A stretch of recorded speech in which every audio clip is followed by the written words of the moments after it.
Well, hello, kids. It is I, Echo Craft, with no glasses on tonight. But here they go. I'm on. All right. How's everybody doing? Good, I hope. What's going on? Who we got in the chat? We got George G's. We got Mr. Hans Volt. We've got Space Capsule. We've got Apollo Hanzo. Yes, indeed. What's up, gentlemen? I am here to talk about Behringer Music Electronique. A little German and French there. How's that? So, I know it's kind of interesting, but Country Fair 74. What's up, man? Let's see. Here we go. All right. So anyway, I'm here to talk to you about these two little ditties right here on the screen. This is the JT-4000M, and I had talked about this in my synth car drive and a little bit before that. And I know Samurai had done a whole show about Behringer stuff. And also what you see next to it there is the Grind. So these two things are on my gas dar. I didn't think I was going to say it. I didn't think I was going to do it. I just didn't think that this was going to happen again. But as usual, that's what I get. I get gas dar because I watched some videos on this thing, and I have to tell you, I am very impressed. Very impressed. See if I could pull one video up. And I got to tell you that, I don't know, man.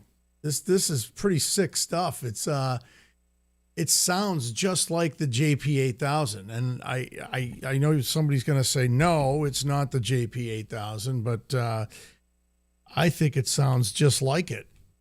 I remember it. I'm pretty sure, am I not mistaken? Hans Volt, do you have one of these? Let's see. So this is the video I was going to put up because it's going to show you a little unboxing here. So bear with me for a second.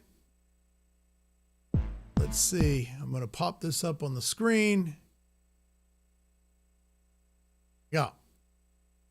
Uno momento, gentlemen. Here it is. See.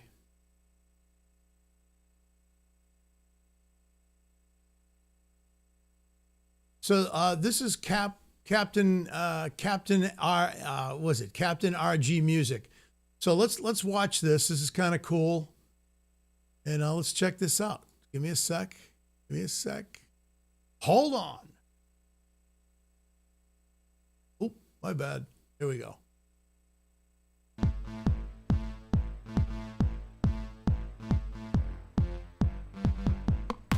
Hey everybody, how's it going today? It's me, Captain Energy, and today we're taking a look at the JT-4000 from Behringer. Now this synthesizer is a powerhouse of a little teeny synthesizer. I can't believe that a synth that's $50, I should say, sounds this good, is what I'm actually trying to get at. The front end of this thing is super easy to understand what's going on. We got this little teeny display, so it's not huge, but each of these buttons does exactly what they say they're going to do. You click the button, you scroll through the different options under that parameter. So now this is amp, the I have like attack, decay, one without the MIDI, sustain, release, nothing more, nothing less. And then there's a left parameter and a right parameter, and they associate with these two knobs right here. When you think about this device, I didn't find. Depends on the. I want to hear. You can see that. I want you to hear this. And I can then. That's kind of cool. Okay. For like $4, this moment, and now. There we go. Sounds like a Juno. It powers on and it works. Working with the MP, it is very Sorry, promising. I'm skipping around. This device could theoretically be used with a lot of other devices. I mean, I was thinking about, man, if I grabbed a second one. All right. I believe this is the one. This is the one. You know, it's just incredible to think how much synthesis you And can it's get Mr. out of Patchdog such himself. a little synthesizer. And a year on from its release, the feedback has been awesome. But there were some of you MIDI DIN absolutists out there who did feel a little bit left out, but we heard you and we got straight to work. And the world's smallest full-featured synth just got another feature. It's the Yes, sir. JT-4000M.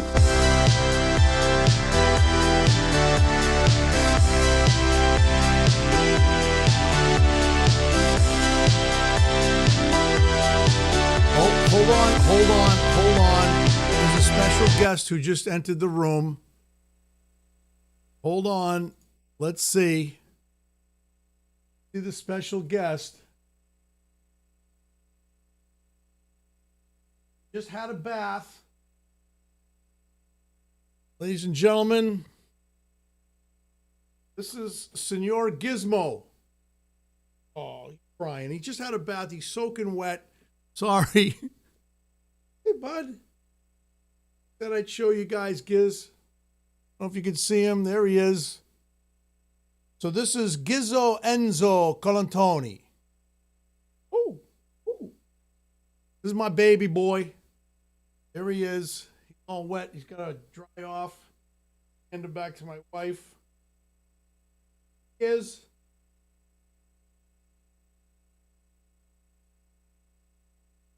Yeah, that's my boy. Sorry, guys. Yeah. Okay. I just wanted to show you off my pup. He's an awesome little dude. Yeah, Gizzo Anzo Colantoni. That's my boy. All right. So, what does it say? See. So, Hans, you hate what? You hate the JT-4000? No. Gizmo doesn't hate Behringer, bro. No. Gizmo's gonna be wearing a Behringer shirt. He's gonna be wearing a Synth Renegade shirt. I'm gonna get him an Echo Craft shirt too. Those things are coming. Oh, shut up, you stupid freaking. Anyway, get Gizmo a JT-4000. Well, he'll be more than happy to play mine, I'm sure. But that's not a dog. That's a drowned rat. Well, Karen. Yeah, that's not very nice, bro. He does look like a drowned rat, though, I will admit it. Anyway, he's a cutie. He's a good little dude. And Gizmo only hates the micro Behringers. Well, I don't know. See, I don't know, Hans, because he's a micro dog. So he's a multi-poo. That's what they call him, part Maltese, part poodle. Super smart little dude. So he'll probably be in the studio with me at some time jamming around. I think the micro series is perfect for his little paws. You know what I'm saying? No, I know, Karen. I know you're kidding. He does look a wet rat. I said that when I gave him his first bath. I was like, damn, he's like skin and bone, man. You know what I mean? But yeah, so anyway, guys, let's get back. I know Hans hates the micro Behringer stuff, but I really like this, and it's going to live right here. I'm going to show you. It's going to live right here and on this side. It's going to live right there on the Juno. That's where it's going to live. So let me get back to the video. Gizmo says micro Behringers are for bitches. Oh, shit. All right. So let's go ahead. We're going to get back to this this deal here. Hang on a sec.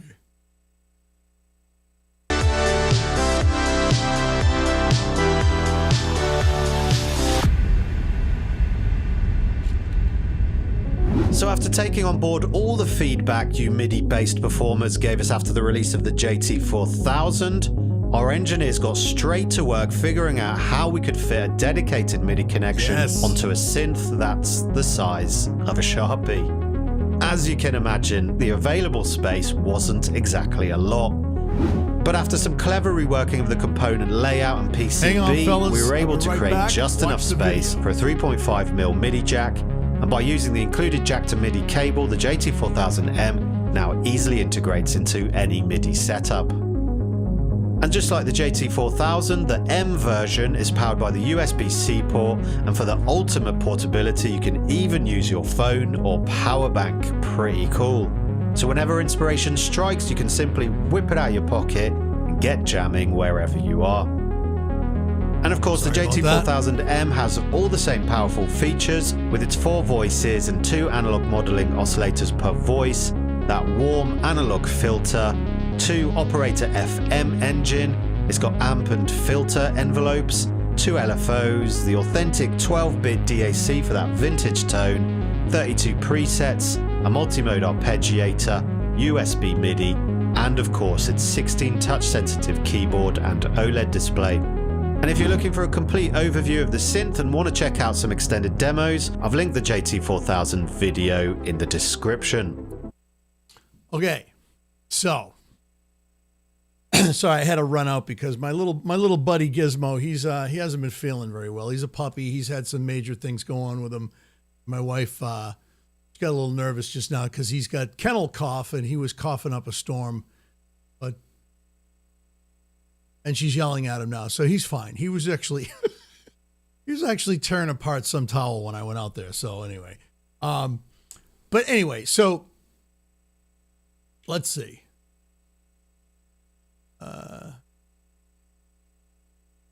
What are we talking about, guys? Apollo Hanzo, take the Dunks and jam with your cappuccino. I don't know. Does Dunks serve cappuccino? I don't know. I don't go to Dunkin' Donuts. I don't know. Anyway, all right. So let's see. I'm gonna go up here. I'm gonna hit this again. He says it's in the link below, right? So let's. Where is it? Is it this one? Yeah, it's this one. The JT-4000 is probably the cheapest synth around, but is it any good for ambient drone music? A few months ago, Behringer released the JT-4000 Micro, a pocket-sized reproduction of the popular 90s synth JP8K. With a price of only €49, this machine is hard to beat as an entry-level synthesizer. On their website, Behringer describes it as an amazing and flexible synth that can fit any setup. Now here's the thing. From what I understand,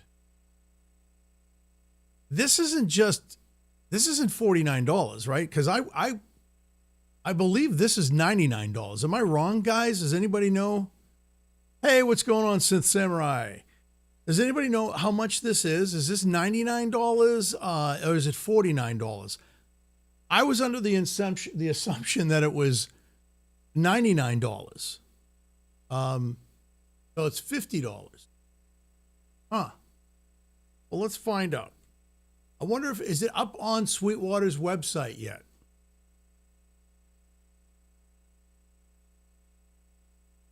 Let's see. I think it might be.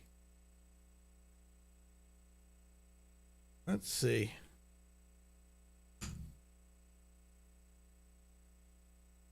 Oh, if it is. Let's see if it is. It's up there already. Now, that's the mini. This is $49. But this isn't the MIDI version. See? So this one's $49. They're charging you another $50, I believe, for the MIDI version, which, not for nothing, but that's kind of sucky. I'm gonna be honest. I think that's kind of sucky. I don't know. Maybe I'm being a jerk. I was under the assumption that it was $49, but you know. So George, you ordered yours already? Samurai says $99.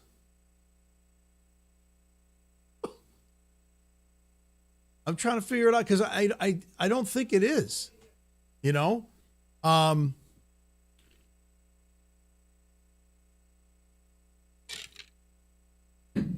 Let's see. Yeah, I think it's $99, man. I think that's what I saw it for. But I'm going to go here and play this anyway. So With a warm and natural sound that's evocative of the timbre of classic full-size synths.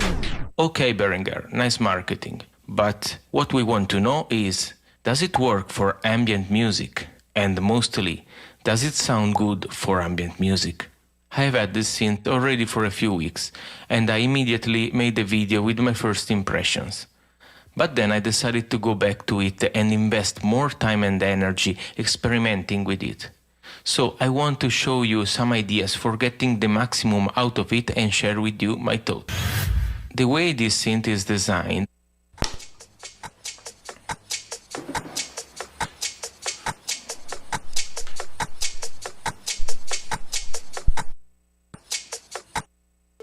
I'm just going to scroll through real fast. take full advantage of to optimize the sound of the JT-4000. Yes, let's finally hear it, shall we?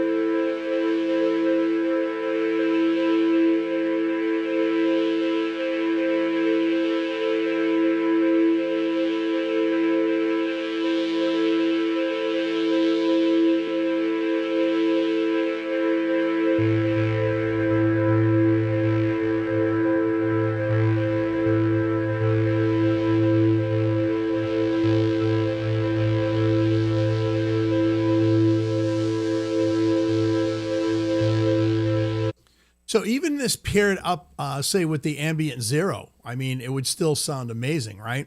I know I had talked about doing a show with the comparison to the DeepMind 12 and the Juno, but I have to wait until I have the studio set up the right way for that, and I'm gonna do it.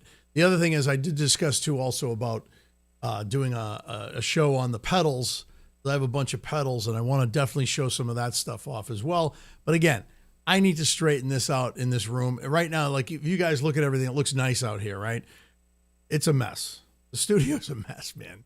Anyway, let's get back to this. Now, this is just the micro version. And the only difference is supposedly is that it's just MIDI, right? So I actually think this sounds really good.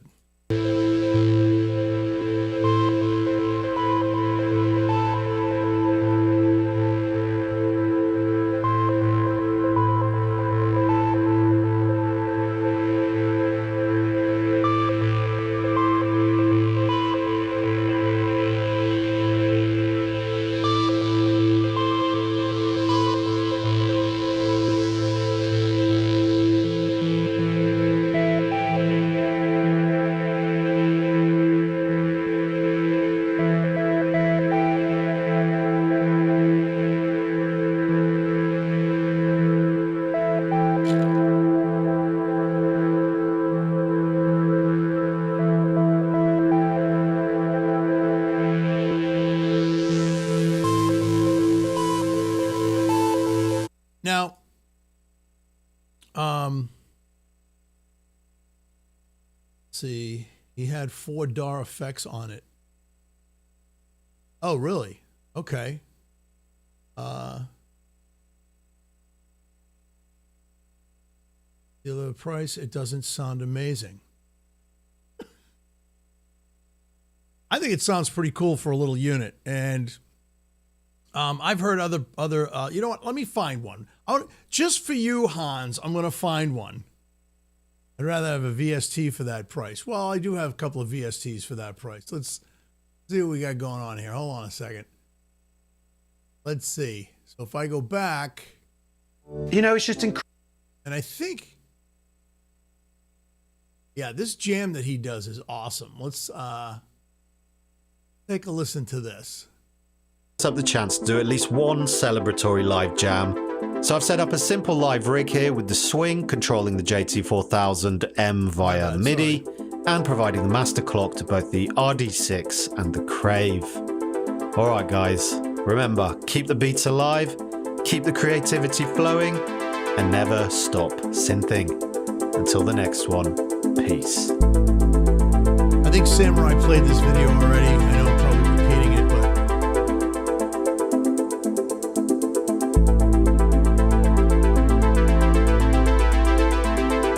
I bet you they can. I bet you they can fit a CS80 inside a micro. Oh. Is Patchdog not the man when it comes to these demos?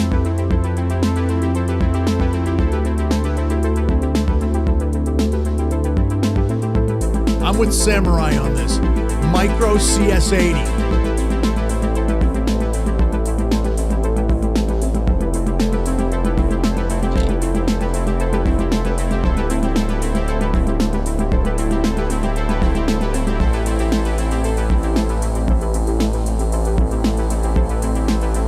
I'm sorry, but no synthesizer should be $50,000. Sorry.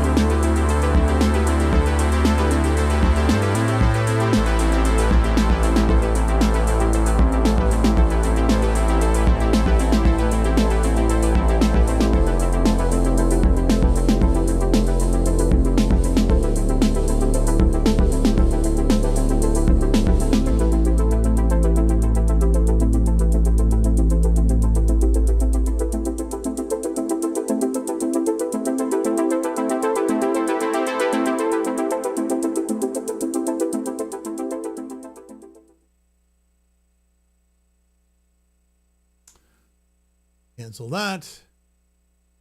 Let's see what we got here. He said there's more, right? This the one?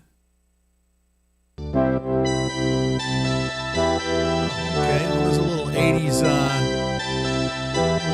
butt stuff for you right there.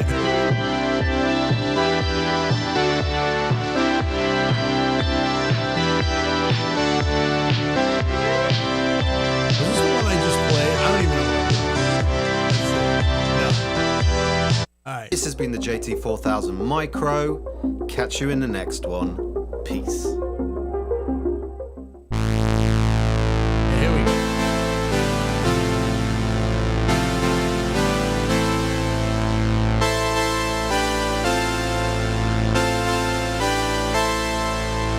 What's up, Uncle Jerry?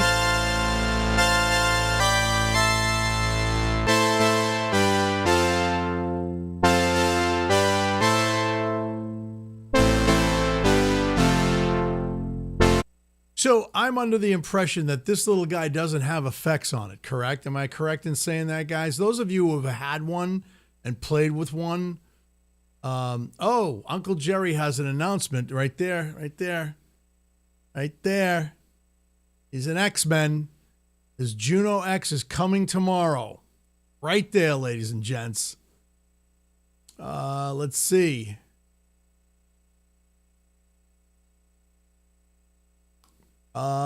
Yeah, so does anybody know this doesn't have any effects on it, right? I don't think it does. So you would have to add effects to it. I mean, running this through a pedal would be actually really cool, you know? Let's see. I mean, it's pretty dry, right? The Juno X-Men, yes.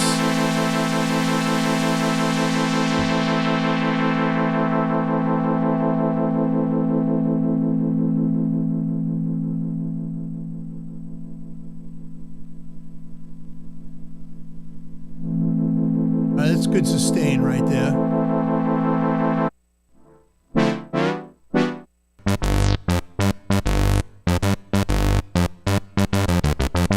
Wait. What is the little thumb drive for? What's the deal with the thumb drive? Are they just showing the size of it with the batteries? Okay, I get it.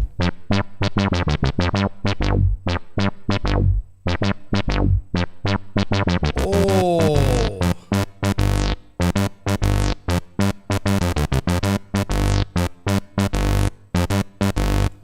Hans says he's gonna buy one of these and he's gonna destroy it. Before you do that, man, you should sample it or something.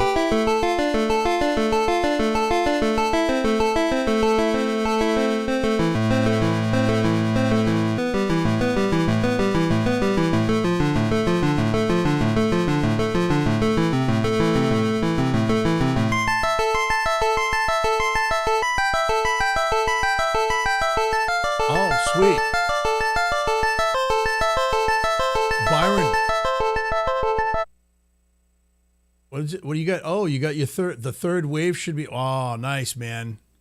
Nice. The third wave's nice. A little pricey, but it's nice. I guarantee you will not be disappointed with that synthesizer. That's for damn sure.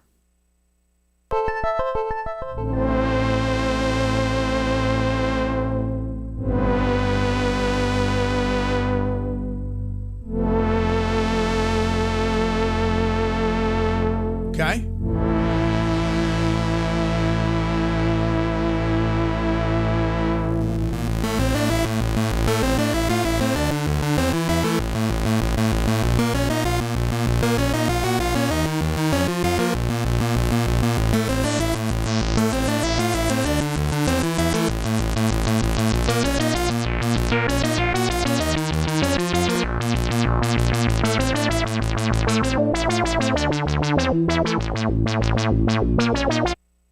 All right, so you get the point. You get the idea. This little tiny box, it's about the same size, like I said before, and I showed it up before, as the Monotron delay, the Monotron series, right?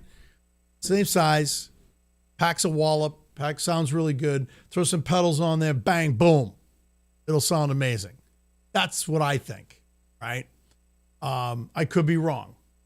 I could be right. I don't know. But then you have this.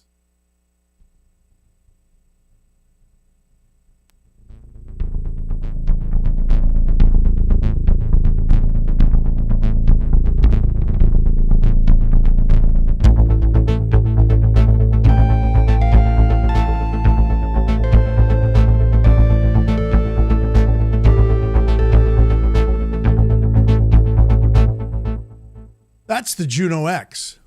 Fantastic synthesizer. Buy a Juno X today and become a Juno X man. All right, that was my my radio announcer's voice. Yeah, you like the silver spoon? All right, so next up on my gas radar, and we had discussed this before, is this little ditty here. Put this away for a sec. Get rid of this. Woo. Is the Grind. Yes, indeed. The Behringer Grind. This one really is the JT-4000 sounds better than the Wow, Hans, you got the gloves on tonight, brother, huh? Anyway. So I'm digging the Grind. I'm going to actually, let me pull one of these up. Hold on a sec. And we'll do a Grind. Behringer Grind. Yeah. Let's do. Hold on. Should have pulled this stuff up earlier, but I didn't know what I was going to talk about this evening until I started watching some of these videos, and I was like, damn, man, like, it's time, you know? It's time to show off some of this cool stuff. I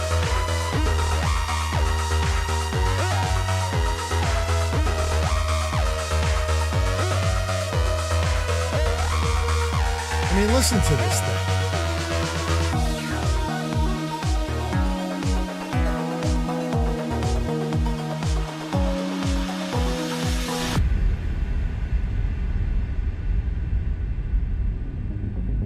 So over the years, we've been slowly adding to the producer series. First, we've already watched that video. And welcome to this video. I don't know, have we watched this video? Behringer have announced a new synth, which is on the horizon, the Grind. So this guy's is cool. One of their new producer. But he doesn't show me tips and tricks because nobody has one of these yet. Let's see if there's anything else. Oh, look, there I am live. Let's see if there's anything else. Yeah, I mean, there's this video. We've already seen these videos.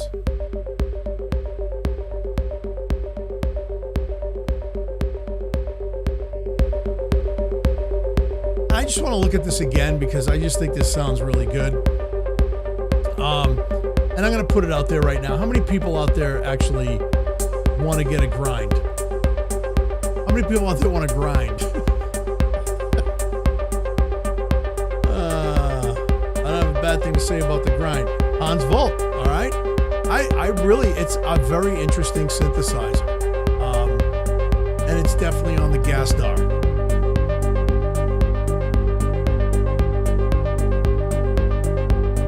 I'm considering the moderator of choice. No, bro, you're good, man.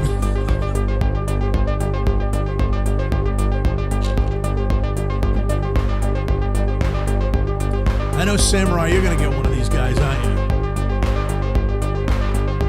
The grind sounds really good. Actually, all four of these units together is just phenomenal. It just sounds really good.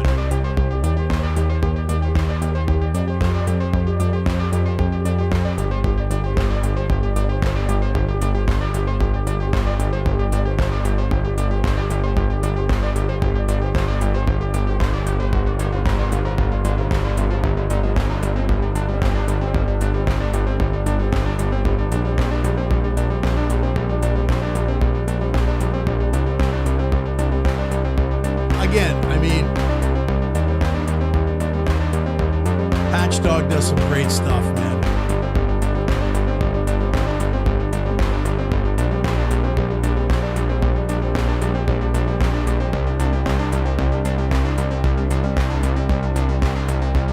Samurai's getting them all. So let's see, Samurai. So you're gonna get what? You're gonna get the grind, the edge. You've already got an RD6 that's been modded. You're gonna get the crave. You're gonna get the spice too. All right.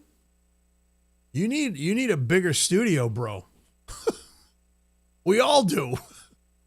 When is the Behringer bump gonna be announced? I don't know. But is it a Humpty bump? What is it? I don't know what. That's not a thing. Space capsule. The Behringer bump. What would that be? That'd be like just a bass synth, maybe, or just a bass drum synth. It just has bass drums on it.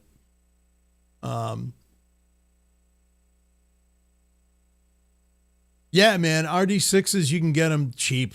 I mean, I got mine. I got the purple one, and I think I paid on. I got that one on Amazon. Believe it or not, I didn't go through Sweetwater or anything. I think I paid $119 for it, brand new in a box. A nose candy bump. Oh, okay. Edge Crave, Spice, Grind, UBX AD, and an RD9. That's quite the list, Samurai, and it's actually I think it's a great list, you know. Yeah, I really do. I think that's a killer setup right there, you know. Let's see.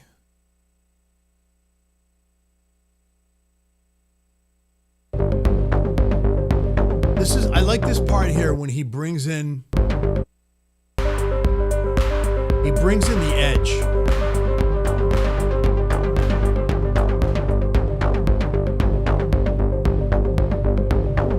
I mean, guys, I got to tell you, I've had a DFAM. I had a DFAM. I had a Mother 32. I think y'all know that. I think I've talked about that before. I just think that the Behringer Edge blows away the DFAM. And it's like, what? $400 less? That's insane. You know? System 55. What, Behringer? The Behringer model? That'd be pretty sick. What else? What else you guys talking about here? Edge Craving. I bought mine used for DVDs a few years ago for $90. Yeah, I mean, the RD6s are nice. They're fun. The one that Samurai has is cool. It's because it's been modded.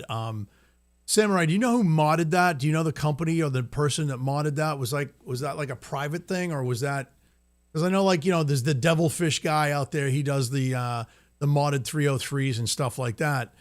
Was it a company that just does mods, or was it a dude who did it himself? You know, just asking, just throwing it out there. But yeah, I mean, the RD6 is cool. I like it a lot. You know, it's easy to program. I think it's probably one of the easiest drum machines to program. And like I said, I have Hive Synthesis. Okay, cool. So they're the ones who did the mod on it. Will they mod anything, or just that drum machine?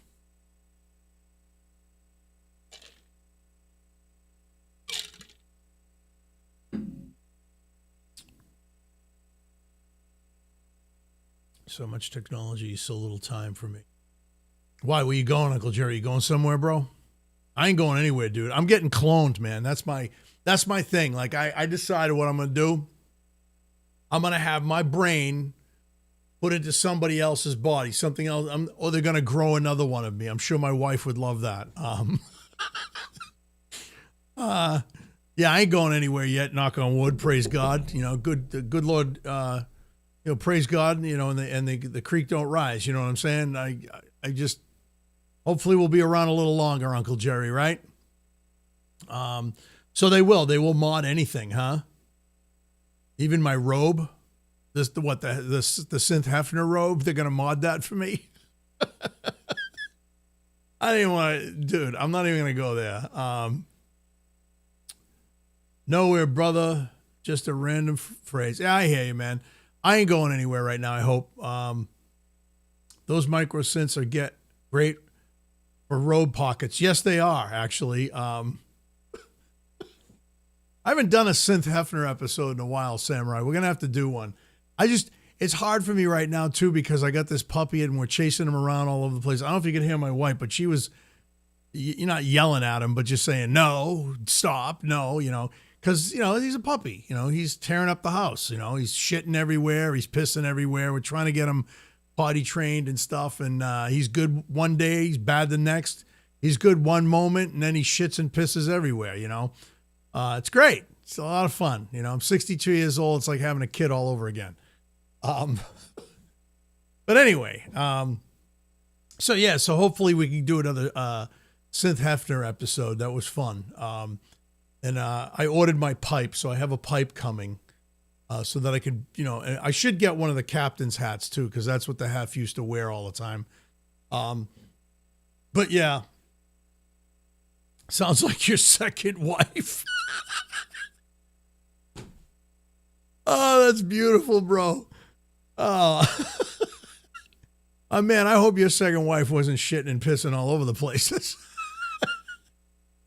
Oh, damn. All right. Anyway,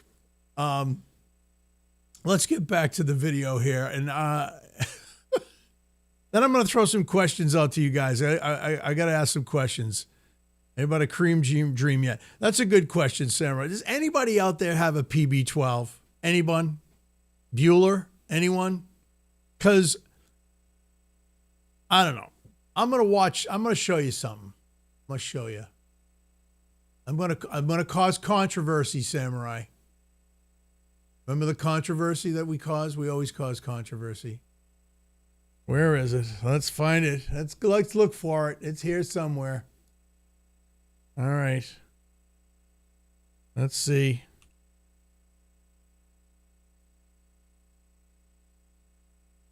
Better not do that. That's dog collar.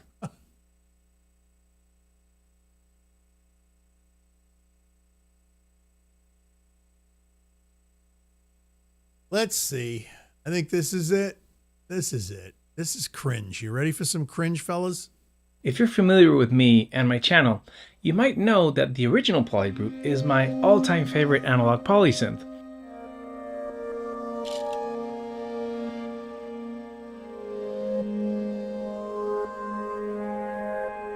Until just a few days ago, it was my most long-lived synth in my studio along with Sub 37 over here.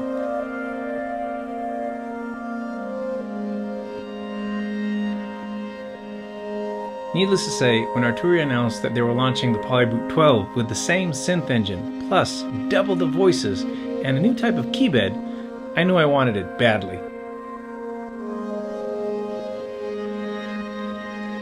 And yes, the But third although wave I pretty blows much his keyboard knew I would away. love it before I even opened the box, if I'm honest, I was just expecting to feel it like when you trade in an iPhone for a new one. Same thing, just a bit more powerful. And I've never been happier to have been more wrong.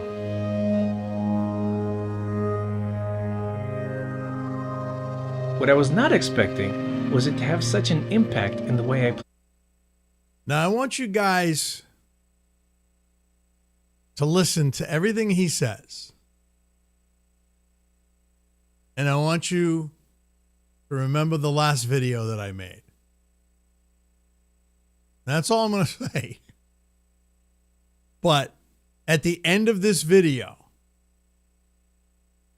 because it's only a few minutes long, listen to what he says.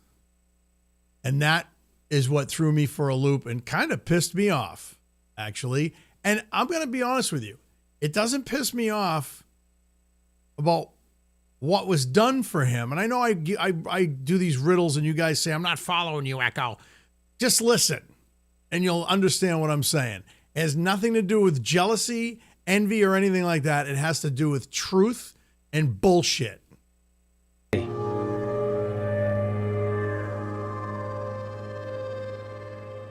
Nor was I expecting it to be as immersive or as expressive.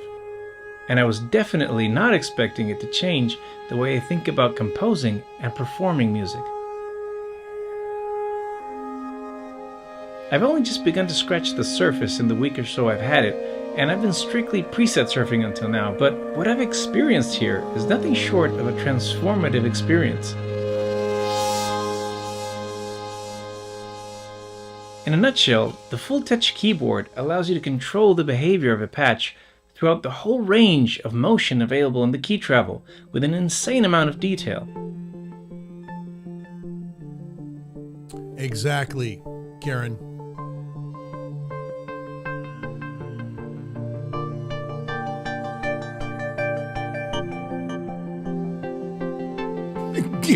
Your fingers become an extra envelope or an LFO. You can communicate with your synth like never before. But oddly enough, I think that what's most impressive about the full touch keybed is that it's so understated and unintrusive.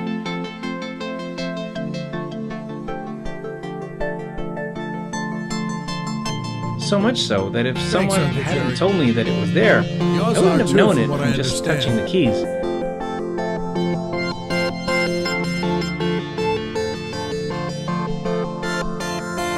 It's not something that stands out or makes the keyboard feel weird or sluggish or wiggly. It just feels like a very high quality keybed. Now y'all listening to this? Y'all listening to this, right? Okay. I want you to listen to him. What's up, Smarty 1970? How you doing, man? All right, let's just listen to this.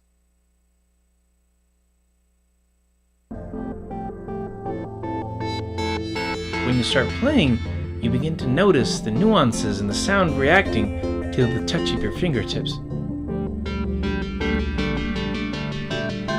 It makes the whole experience of playing the synth much more focused, more intense, more intimate.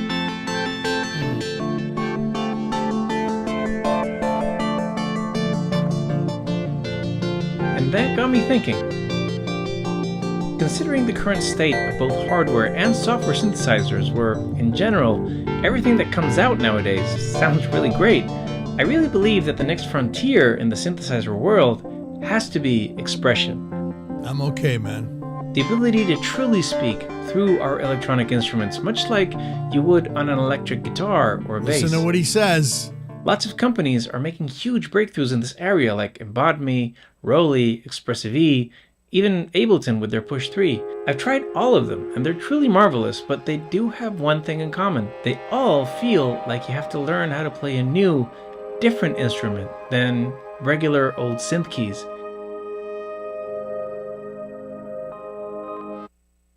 Okay, so that's a line of crap right there. Maybe the Roly, but not the Hydra.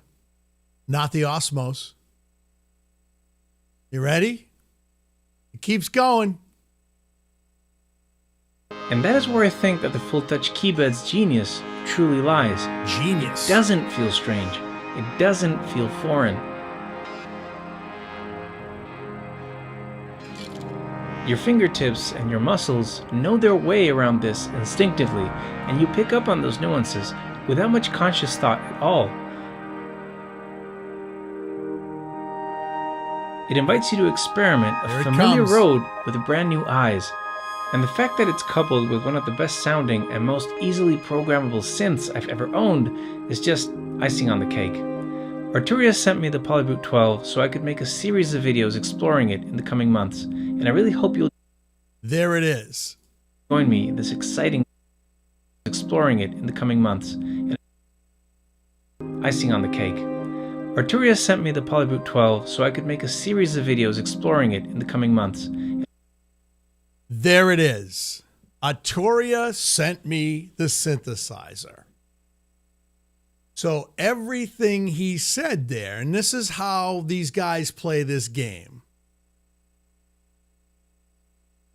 He said more stuff. And you know what? He's probably right. The synth is probably amazing. It probably sounds great.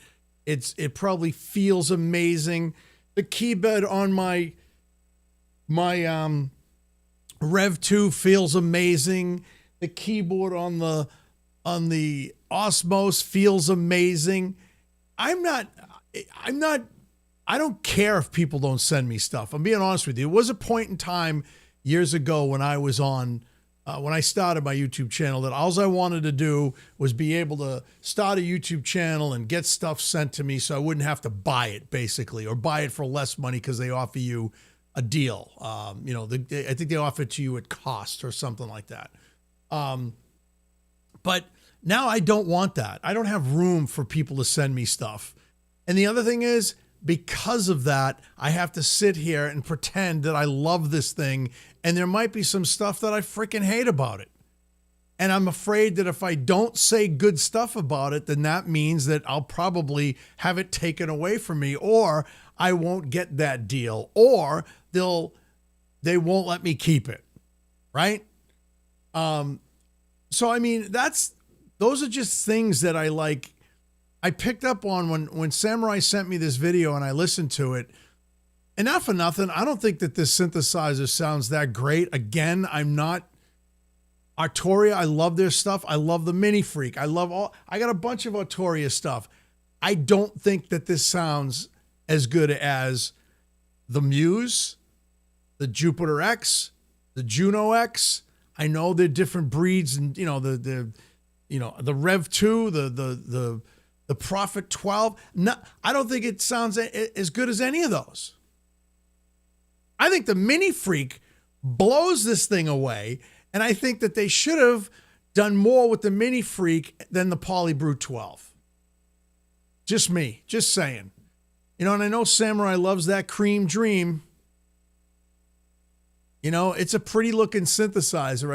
I don't know. When I first heard the first PolyBrute 6, I was like, wow, this sounds really interesting. It sounds pretty cool. But I just was like, okay, I wasn't going to dish out that kind of money for it.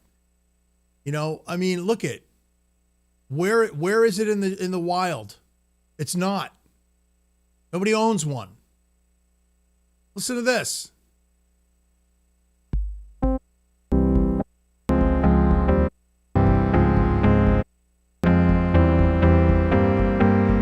Why are we listening to this? I don't know. I'm not a fan of it. I even listened to, I watched this video. The one with Daniel Fisher. Wasn't impressed. I'd rather watch this. What's up guys, Patrick here. Hope you're having some inspiring synth sessions lately, but if not, maybe this video can help. So a lot of you have consistently asked how the intro music to our synth videos is made. I'm going So back I to the thought for grind, once fellas. I'll I'm sorry, actually but I just start had to show recording you the that. process. So I'll be It breaking really down made the me intro angry tune I because made I for the sat there and launch went, of the "Oh, very awesome Grind so synthesizer. So without you further have to be ado, a shill let's get into basically it. to get them to send you stuff. I can't lower myself to that. I can't. I don't want them to send me stuff. So Samurai when I was and I sitting at have my both had studio people desk here trying to figure out what kind of we're two people that have a couple of companies that have sent us stuff in the past, and it's great and it's fun, but like, you know, now I have a shelf over here with microphones on it. I'm not going to use them. I'm probably going to give them away. As a matter of fact, I'm probably going to say the next Kumite to Samurai, give these microphones away because I don't want them. I've also got the Sonito, the pad. I don't want it. I don't use it. I mean, Sonito was really nice of them to send that to us. I have no use for it. It's not what I want. And if they send me a PolyBrute 12, I'd be like, okay, this is great. Where am I going to put it? You know what I mean? And not for nothing. I know you guys are like, oh, if they give you a PolyBrute 12, you'd be drooling over it and keeping it. And I don't know. I don't think so. Send me a Muse. You know, I don't know, man. I think the whole thing now of wanting companies to send me stuff is past. I buy things because I like them. And I listen to them and I want them. And, you know, that's what I bought the Juno X because I kept telling Samurai, this is the synth for you. You want to buy this synth. I like it because it reminds me of the Juno 106. And I talked about this the last time where, you know, the pads on that and everything that I'm used to hearing in my head because I own two of them. You know, I sound like I'm repeating myself because I am, but I'm just saying I buy my own stuff, you know, and I don't have to say, I could say all kinds of shitty things about everything, right? I mean, I could say, yeah, there are certain things on the Wasp that I hate. Because I own it and nobody owns me, you know? Anyway, I'm sorry. I rant a lot, don't I? Don't I rant a lot? I'm sorry, guys. Jesus Christ. Echo, you had the PolyBrute, so you're not impressed. No, I never had a PolyBrute. I didn't have the PolyBrute 6. I wanted one when it first came out, and I was like, oh, this is interesting. I think it would have complemented my Matrix Brute. I mean, the Matrix Brute to me is great. It's a great keyboard. I love it. Sounds amazing.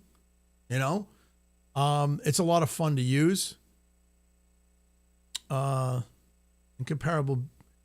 The Juno X is incomparably better than the PolyBrute 12. I mean, we're talking two apples and oranges, right? With the Juno X and the PolyBrute. I mean,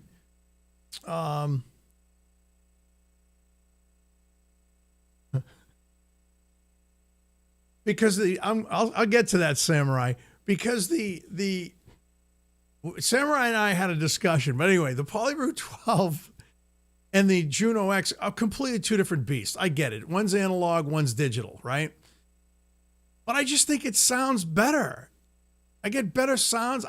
I haven't heard this thing really like bite me in the you know what to make me go, I want this. And I just don't. The only analog synth that's come out that's done that is the Muse. And I am not dishing out $3,500 for a Muse. Not going to happen. I just, you know, I only paid, because I traded stuff in, I only paid like $794 for the Juno X. I won't go past $2,000. I'm not doing that anymore. That's stupid. You know, I don't want to get into that either. Apples and bananas. Yeah. Anyway, what was the question? Oh, come on, dude. Are you seriously trying to say that the synth mafia is real? Well, Yeah. Yeah. My last video. Synth Mafia is alive and well. Yeah, you got that right. Was it Synth? What is that? Synthsparasis are taking over a gear tube. It's appalling. Well, I mean, again, I don't want to get into this discussion again, but I'm just going to say this. We coined the phrase, right? The phrase got out into the wilderness. Now it's becoming a real thing, and nobody told anybody that that's what they were. Interesting, isn't it? And it was a joke, and now the joke, it's not a joke anymore. The joke is the joke, I guess. I don't know. It's just weird. So anyway, yeah, I just think it's weird, and I watch videos like that, and at first I was like digging it. I'm going, okay, cool. I like this guy. He does some cool stuff. But right at the end, when he hits you right between the eyes, and Arturia sent that to me to explore more, and come on, bro. I don't know. Maybe I'm just being an idiot. I don't know. I don't know. Anyway. Frontman 242. Cool. Nord Lead 3, great investment. Nord Leads are what now? They're like $3 or $4 grand, aren't they? Nord Leads, they're up there in price, right?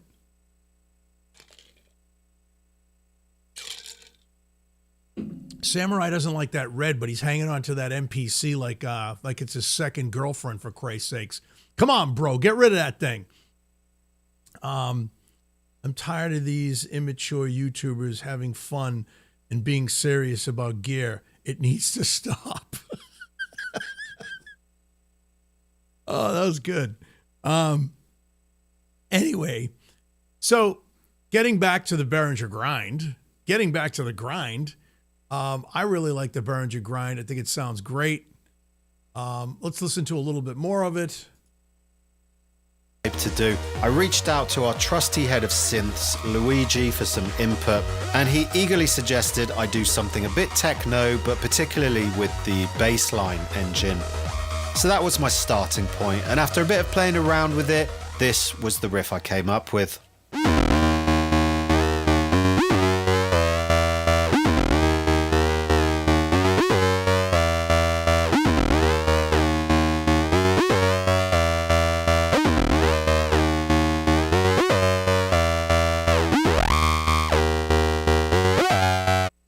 What I love about this is it's got that TB303 feel to it, but yet it's got this unique flavor to it. And I just think that's cool. I think it's gonna go great with the rest of my gear. I just think it's very cool. MPC red is beautiful. Okay. Well, so isn't the MS1. The MS1 is beautiful. I actually wanted that in blue, and they made it in blue, but I don't know why they turned it. Just everything's red. Apparently, from what I understand, too, the new Mark II that's coming out, that's red. I don't know what the deal is with that, but I had a red monologue, and I got rid of it, and I kind of regret it. I wish I didn't, but I did. That's what helped pay for the Hydrosynth, actually. But anyway, need me a Ferrari. Hey, Unfaithful Journey, what's up, man? Tactical MIDI, what's going on? Air, what's happening? Andrew, what's going on? Just wanted to mention you guys. The Donor SH101 clone is cool. I have to say, Hans, I watched that video. I want to hear it. What I found very interesting about that was the fact that the keyboard's detachable. I don't think anybody's done that.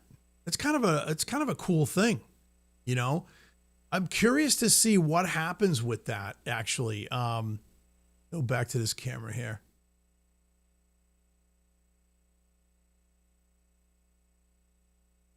Yeah, I kind of want to. I want to see. Kind of want to see what's going on with that, because they talked about. They talked about it being. You want a Lamborghini Synth? Ah, cool. Then you ought to buy a CS80, bro, because it's around the same price. Well, it's a down payment on one anyway.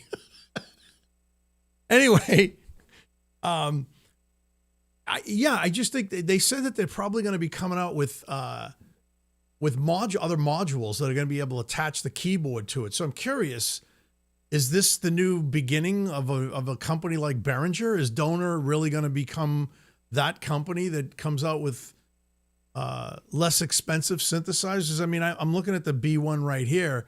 The B1 sounds great, man. You know, it really does. It's a great sounding synthesizer. Let's see if I got it. Call it up here. Hang on. Let's see. Do this.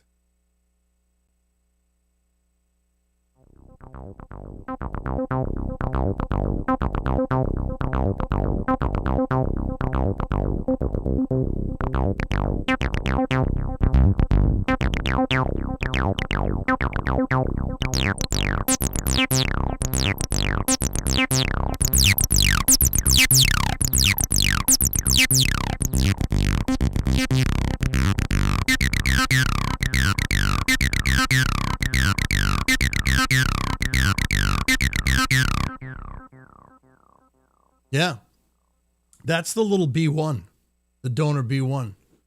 A cool little synth, man. Sounds great. It's dirty.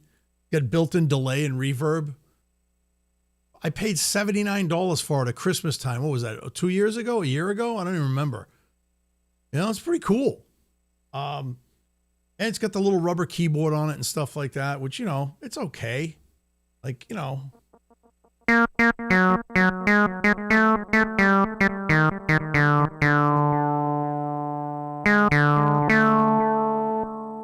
Sounds pretty good, you know. So that's the Donor B1. It's a cool little synth, you know. It's got one thing I hate about it is the fact that the way they labeled everything, it's this gray background, and they use black lettering, which they should have used white because you can hardly see it. And with my old eyes, I got to put on a pair of specs just to see it when I'm programming it. But other than that, it's a cool little synthesizer, and it's real analog. It's not digital, which is pretty surprising for something like that, you know. So I mean, you know, EchoCraft Synth Samurai said to pull up that new Donor. Okay, yeah, I got it. Let's do that. Let's get it. See. Is anybody? I don't know if there are any. Oops. What's it called again? The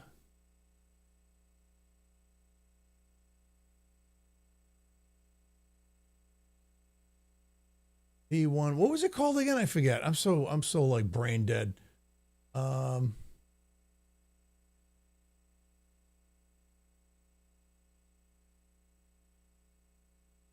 Ain't it?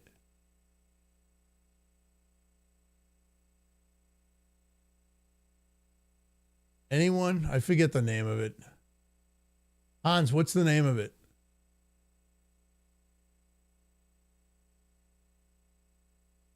What's the name of it? Oh, the SH01 clone. Yeah. So what is it? Do we know?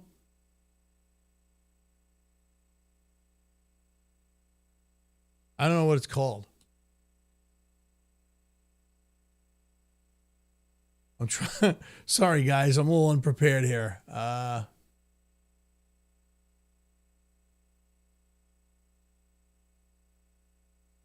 Does anybody know what this name of this thing is? The Donor one there, is it SH5? I don't know. Is it?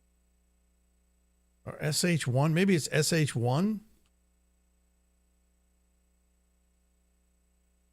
No, that's not it. There's the drum machine. That's the D1. Huh. That's not the MS5. L1. Is it the L1? I think you're right, sir.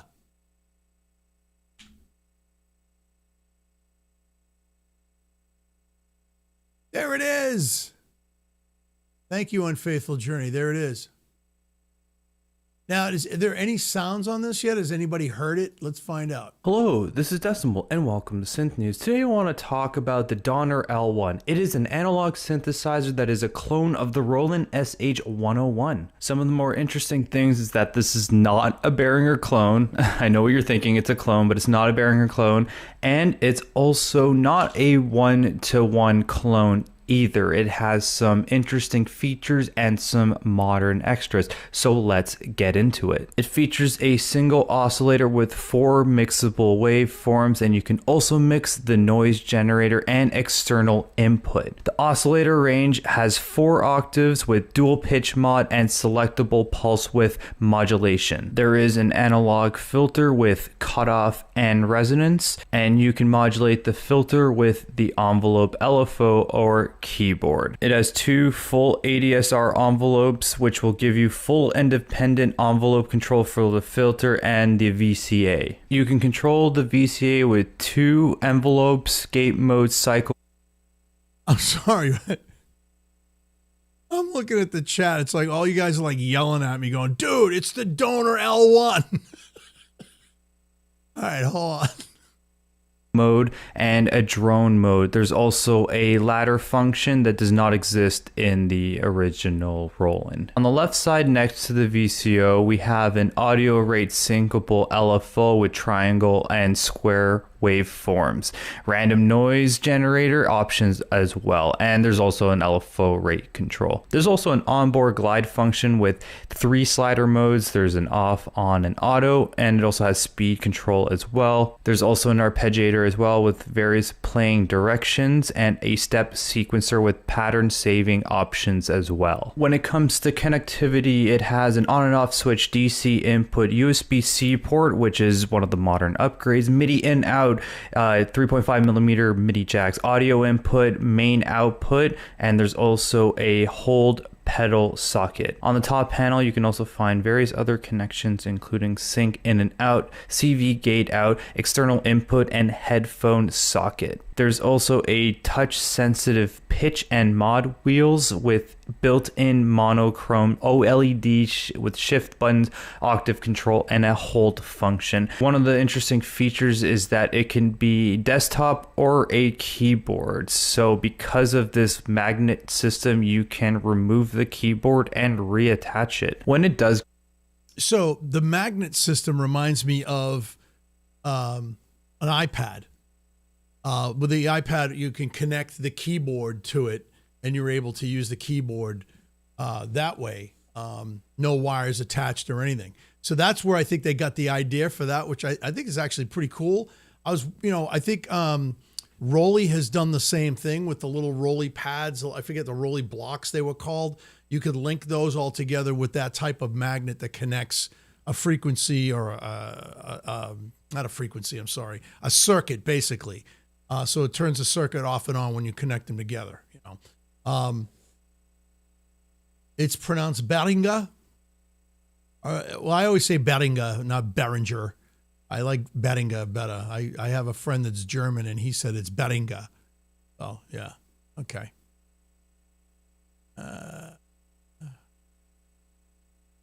Did he? I don't know. Did he really say that? Let me see. Did he pronounce it right or wrong? Where's it at? Is it over here? There it is. Let's see. Some of the more interesting things is that this is not a Behringer clone. I know what you're thinking. Right? Cool. So I thought this was cool. I just wish that there was somebody out there with some. I mean, what about the Synth and Abney have any? Is there any does he have any sounds on this thing? Hey, it's Tom, and welcome to a new Synth News episode. Hope you are fine and relaxed. At Music China looks like the 2024, same Don has pictures. unveiled the L1, an upcoming Roland SH101 analog synthesizer clone, their second synthesizer the same product thing. after the Hopefully we'll get a chance to hear what it sounds like. I don't think it's even on Donor's site yet, right? Yeah, I don't think it's on Donor's site yet.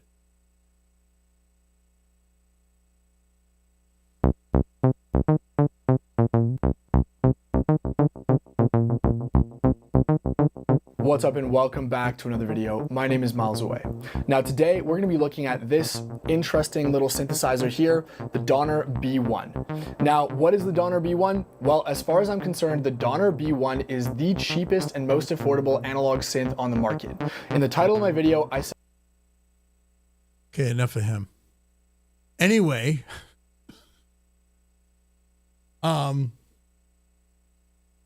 yeah, I don't know, man. I just think it's cool. I bought one. It was on sale on Amazon, because Amazon has like a Donor website that it's connected to it, and it was on sale for $79. And I said, "Oh fuck, man, I'm gonna buy this thing. It's a no-brainer.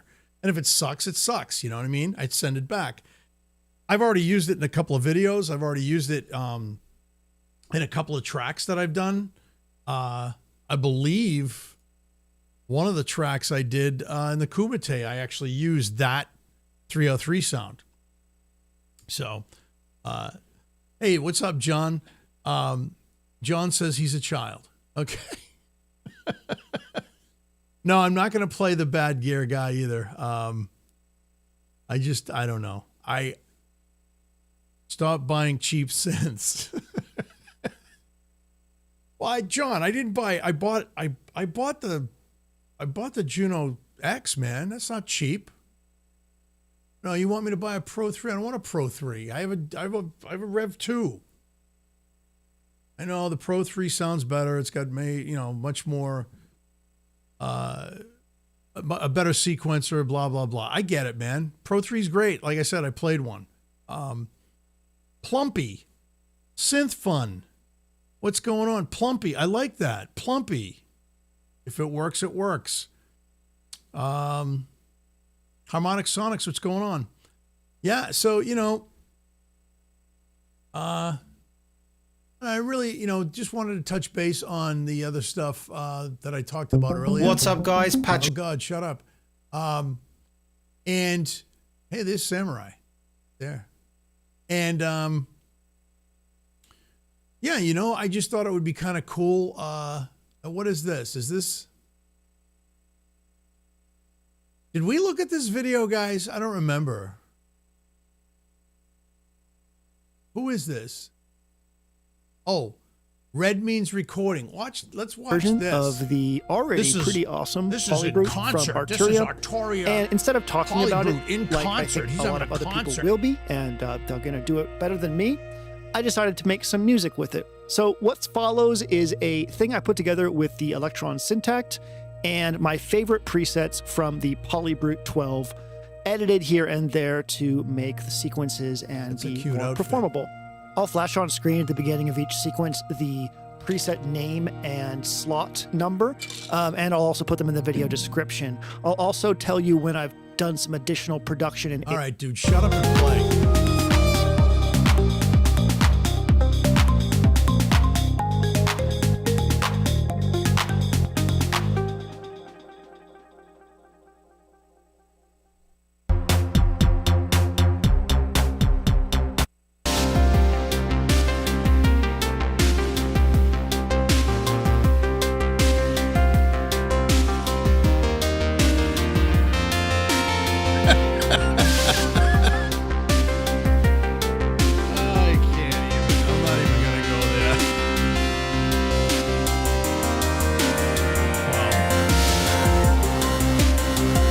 The crowd goes boo.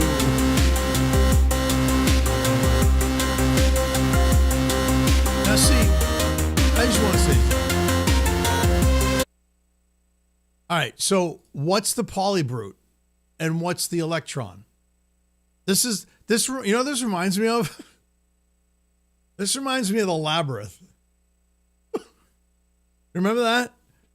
The labyrinth? Like, what's the labyrinth and what was the other stuff that was surrounding it? There is no crowd. Hold on a sec. I just want to know, like, does he start it off? Let's see. How's he? Let's see.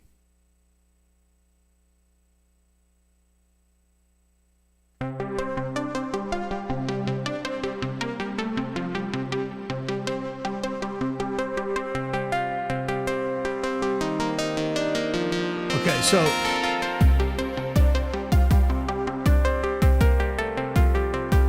Neo Pluck.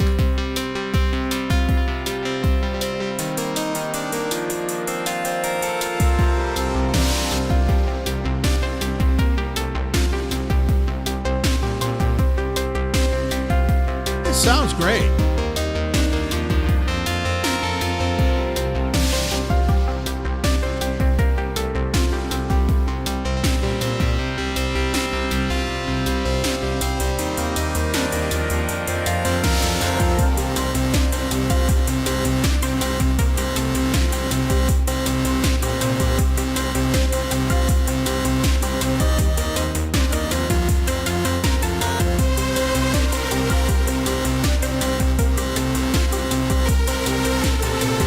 I see. This is what upsets me. That big synth pad that's going ba-da. Shouldn't that be like should that be the PB12? I don't know, man. I'm just hearing. All I've been hearing from the PB12 is these little plucky type of, sequencers and bells and things like that. I'm not hearing. Yeah, it's a Syntech. I'm not hearing. It's a PP dance. Jesus, guys. I can't, man. I'm not hearing anything. You guys are murdering me tonight. I'm not hearing the synthesizer. You know what I'm saying? I don't know. I'm just so sick of this stuff. It's like, play the goddamn synthesizer. What's this one?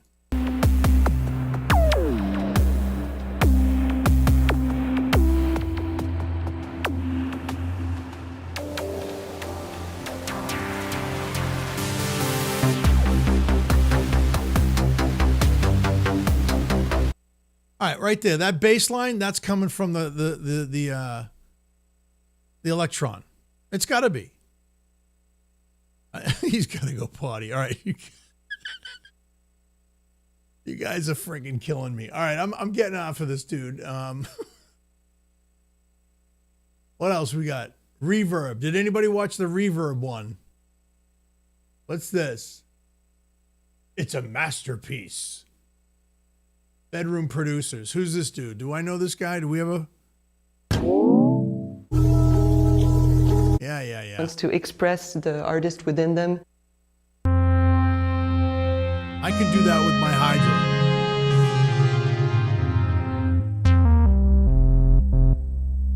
All right, whatever. Boring. Let's see. What else we got? This synth it just looks amazing. But it does. I mean, it's still very powerful, but with the 12, you can have even larger chords, with this key bed. So this new key bed, the new full touch, aftertouch key bed, is really the first of its kind. With something like this, the note has life after you engage the key. It's almost akin to playing a wind instrument, if you think.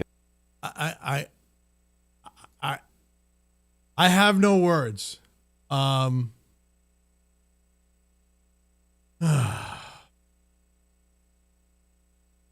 I don't know, guys.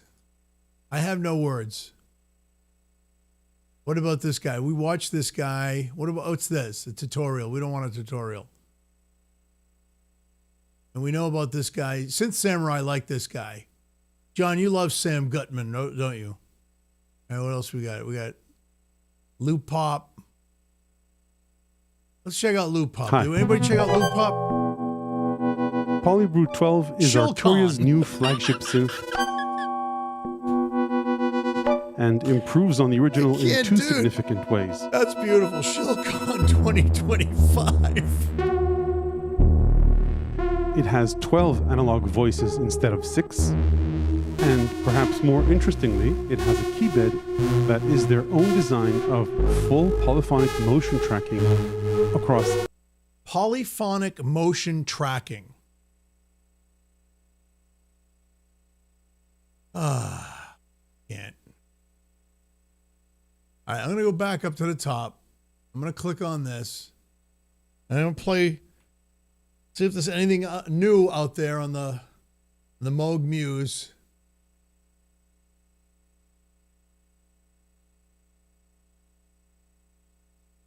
Anything new? Let's see. Filters. Let's see. Moog Muse. Let's do this month. Let's see if anything new came out. Oh, that's right. Didn't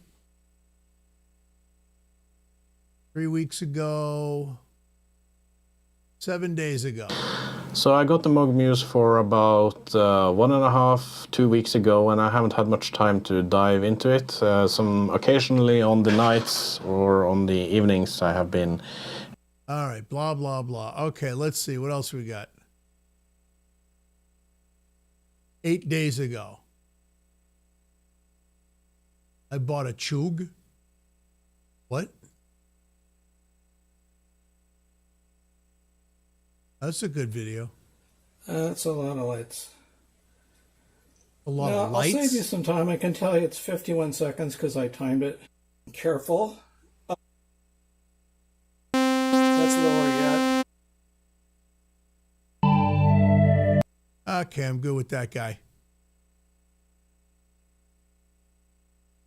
Now let's do this one.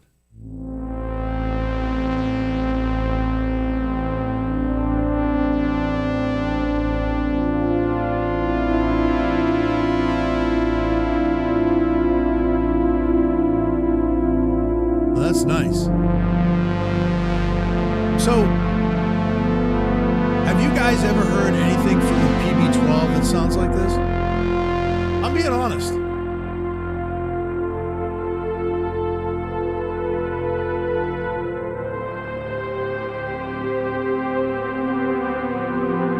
So Andrew says that the Moog Muse is much more desirable than the PB12. And the Jupiter X is even more desirable than the Muse. I'm starting to believe that. I really am. I mean, listen to that. I'll tell you what. If I can get my hands on one of these synths for $19.99, I'll buy one.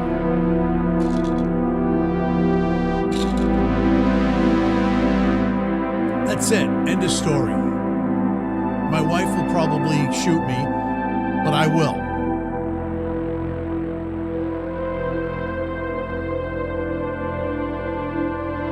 Hey, what's up, Machines One? Saucy Synths? What's going on, guys?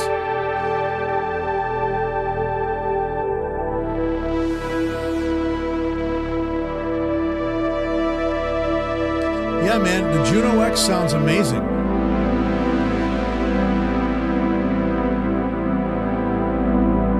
Sounds amazing. This is really, really nice. And a lot of the stuff that I've been doing lately.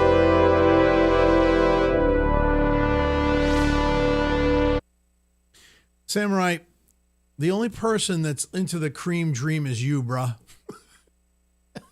You better get that shirt that you made and you better wear it with pride.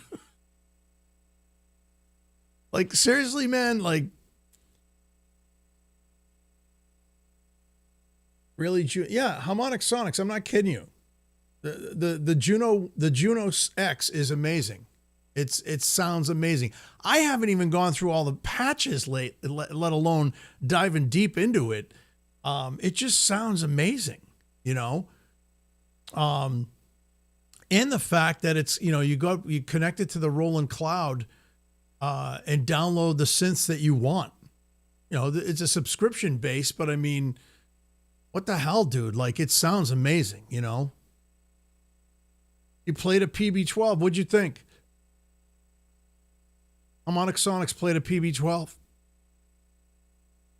Did you get that Cream Dream feeling? It's coming Tuesday. Cream Dream Synth Renegade Cupcake shirt. Only 10 in production, limited edition. I'll be sure not to get one of those, buddy. It is a funny shirt, I have to say. You did a great job designing that shirt. Yes, the Juno X is a synthesizer powerhouse, and so is in the Jupiter X. Yes, I agree. And dude, the Juno D is very cool. I was really surprised by that, to be honest with you.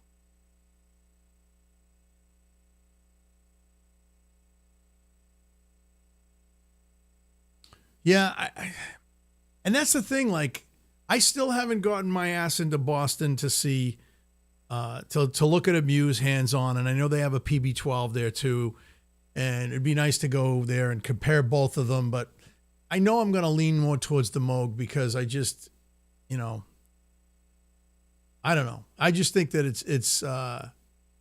just sounds really good, man. And not for nothing, but I think it looks better than the Cream Dream. The dreamy, creamy. Not much, man. What's going on with you, Machines One? How you doing? Let's see. You missed my pup, dude. I had my wife brought the puppy in. He just taken a bath, and I was going to show. I'll show him off again when he's all dry, and he was really wet. He looked like a wet rat, you know. Karen was right. He looked like a wet rat. But anyway, dude, I sent you a text with the link to the video to play on your show. Oh, let me see. What do we got?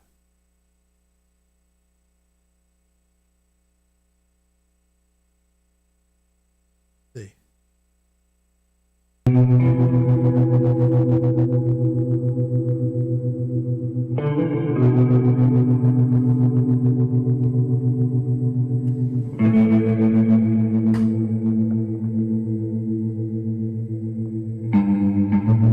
Something big is coming, people. Something super duper big. To synth punk land. Yeah. No, not shrooms, not psychedelics. Something big. Yeah, something really big. I know what it is. Yeah, I mean, as you can see, I've got some really big stuff here. Yeah, some really big stuff. Yeah, my motif is under the rack. My motif is racked. That's right, under the Fishman amp. For when I do gigs. But there's something missing. There's something missing. Something really big. Wow. Something really super duper big. It's coming. Is coming. It's gonna sit right up top. Yeah, and it's gonna be super duper big. Yeah, super duper trippy. Very trippy, people. Yeah, very super duper trippy. To join forces with Echo Crafty. Yeah, it's gonna join forces. It's gonna be crazy, people. Crazy in the brazy. Crazy. Yeah, basically I had to put the motif here. It's great when I'm doing gigs. But something big is coming.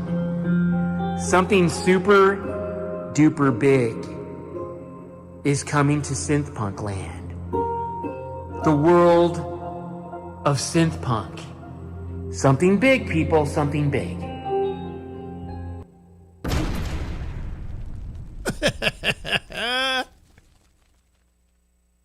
Brilliant.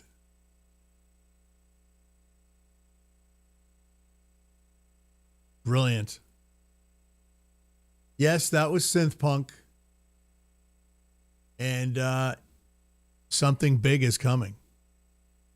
Something big, people. Good stuff. I'm very excited. I know what it is. I'm not saying shit. It's going to be cool, and it's going to fill up that space real nice. And you're going to have quite the setup there, even though, you used to have a billion synthesizers, but I think what you have and what's coming is just going to be mind-blowing. Very cool, John. Thanks for sharing. Well, anyways, guys, I don't know, man. I wanted to come on and just chit chat a little bit. I have been away from doing any videos because, like I said, I have a new puppy and he kind of eats up all my time, and I don't want that to, deter me from doing any videos and staying in touch with you guys and chit chatting about stuff that we love and getting some laughs. You guys had me cracking up tonight. It was freaking awesome. But anyway, there he is. Come here, Giz. This is my puppy, Gizmo. I could hear out there he was being a little hellion. You driving mommy crazy? This is my buddy. Machines One. You get a chance to see my bud. There he is. Yes, sir. This is Gizmo Enzo Colantoni. John, I figured you'd appreciate that name. He's very Italian. He's an Italian puppy. He's a multi-poo. He's all nice and dry now, and you smell good. You don't smell like a puppy anymore. No? Right? Yeah. So, guys, like I always say, what are you doing, Billy?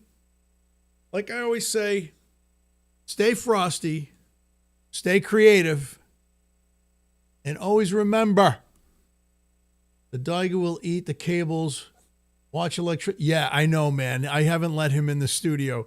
If he comes into the studio, he just stays with me. He's squirming. You're squirming. No, you can't leave. Like I always say, stay frosty, stay creative. All right? And thanks for joining me tonight and making me laugh. You guys made me laugh. It was great. And I don't know, man. Peace out.